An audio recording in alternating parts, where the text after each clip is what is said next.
हाथ से जाने के बाद उद्धव ठाकरे का बड़ा बयान सामने आया। उद्धव ठाकरे का कहना है कि वो चुनाव आयोग के इस फैसले को सुप्रीम कोर्ट में चुनौती देंगे। साथ ही उद्धव ने आरोप लगाया कि लोकतंत्र खत्म हो चुका है और तानाशाही चल रही है। दरअसल चुनाव आयोग की ओर से यह फैसला लिया गया था कि धनुष बाण का जो चिन्ह है, जो कि पारंपरिक शिवसेना का चिन्ह माना जाता है, वो शिंदे गुट के पास रहेगा। और उसके बाद ये बड़ी प्रतिक्रिया सामने आई उद्धव ठाकरे की ओर से। चुनाव आयोग ने बड़ा फैसला लिया। उद्धव के हाथ से शिवसेना अब जा चुकी है। औपचारिक तौर पर अब जो शिवसेना है वो शिंदे गुट की शिवसेना है। शिवसेना के समर्थकों ने जमकर जश्न मनाया जो शिंदे गुट के समर्थक थे। धनुष बाण को लेकर अब इस पर सियासत शुरू हो चुकी है। उद्धव ठाकरे ने इस मामले को सुप्रीम कोर्ट में ले जाने की बात कही है। हालांकि सुप्रीम कोर्ट में किन तथ्यों के आधार पर शिवसेना पर अपना क्लेम करेंगे उद्धव ठाकरे, ये देखना बेहद जरूरी है। लेकिन चुनाव आयोग ने इस मामले में बड़ा फैसला लिया है।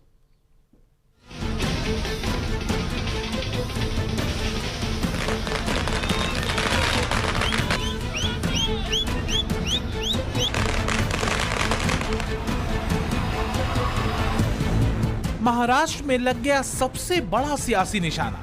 बाला साहेब की सियासत का परचम लहराने का दावा करने वाले एकनाथ शिंदे को मुंह मांगी मुराद मिल गई और उद्धव ठाकरे जीवन का सबसे बड़ा झटका खाकर सन्नाटे में है। चुनाव आयोग के एक फैसले ने महाराष्ट्र में शिवसेना की पहचान बदल दी।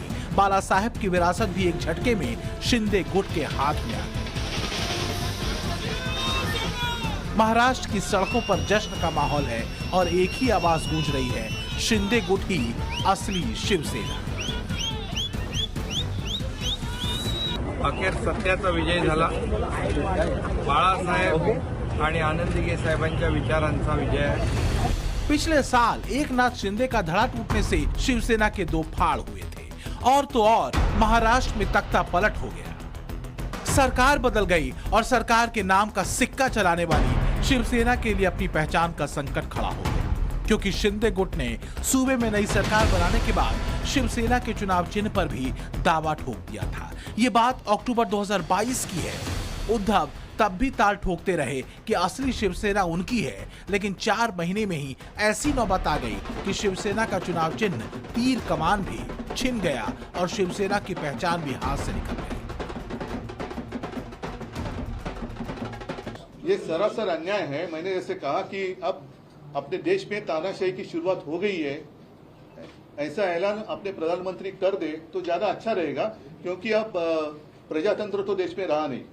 और जिस तरीके से उन्होंने आज फैसला सुनाया है, इतने दिनों से हमारे पीछे वो पड़े थे और जिस फॉर्मेट में उन्होंने जो भी मांगा, वो एफिडेविट था, फिर हमारे जितने सारे मेंबर्स हैं उनके भी सदस्य पत्र थे, लाखों के संख्या में हमने उनको दे दिए थे।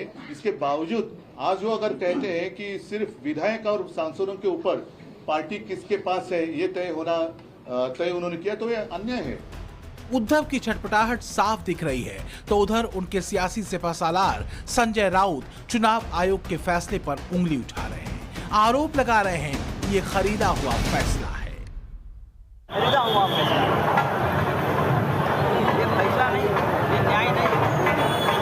जैसे महाराष्ट्र की सरकार बनी, इसको कहा जाता है छोटे सरकार, करोड़ों रुपए ऊपर से नीचे तक पानी की तरह बहाया, वो पानी कहाँ तक पहुँचा है ये आज देश में देखा। संजय के आरोपों को देखते हुए सवाल यह है कि चुनाव आयोग ने आखिर ये फैसला किस आधार पर लिया कि शिंदे गुट ही असली शिवसेना है और तीर कमान का चुनाव चिन्ह उद्धव ठाकरे गुट को नहीं मिलना चाहिए। इस फैसले की वजह जानने से पहले महाराष्ट्र के डिप्टी सीएम और बीजेपी नेता देवेंद्र फडणवीस का बयान सुन लीजिए, जो उद्धव गुट को चिढ़ाने वाला है, जले पर नमक मिर्च लगाने वाला है।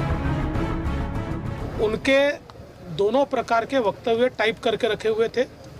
अगर उनके पक्ष में निर्णय आता तो उनका वक्तव्य था कि इलेक्शन कमीशन ने बहुत सही काम किया है, फ्री एंड फेयर काम किया है, और दूसरा उन्होंने टाइप करके रखा था कि उनके विरोध में आएगा तो इलेक्शन कमीशन दबाव में है।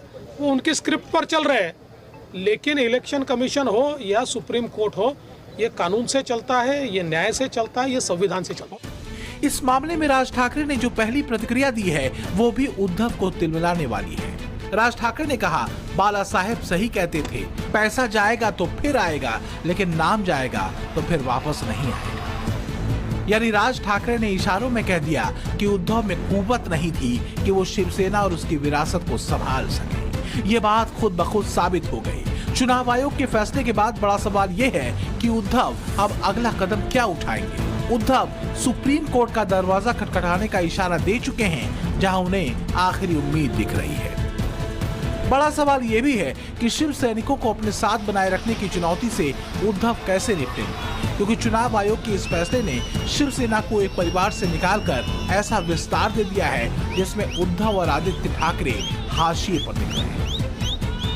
एकनाथ शिंदे गुट ही असली शिवसेना है। इस नतीजे पर चुनाव आयोग कैसे पहुंचा और उद्धव ठाकरे के लिए इस फैसले को चुनौती देना क्यों आसान नहीं है, ये भी जान लीजिए।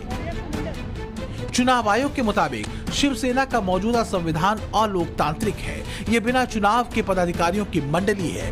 प्रावधान ऐसे हैं कि पार्टी निजी जागीर लगती है। ऐसे तौर तरीकों को 1999 में नामंजूर किया जा चुका। चुनाव आयोग ने 78 पेज के अपने फैसले में कहा कि महाराष्ट्र विधानमंडल से लेकर संगठन तक शिंदे गुट के पास बहुमत है। शिवसेना के टिकट पर जीत कर आए 55 में से 40 विधायक शिंदे गुट के साथ हैं।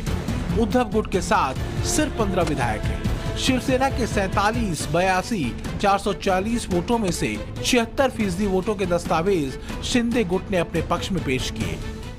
उद्धव गुट सिर्फ 23.5% वोटों के दस्तावेजी सबूत पेश कर सका। उद्धव दावा कर रहे हैं कि वो जनता की अदालत में साबित करेंगे कि शिवसेना पर असली हक उनका है, लेकिन मसला तो कानूनी दांवपेच में फंसा है, जहां उद्धव के दावे की मजबूती सवालों की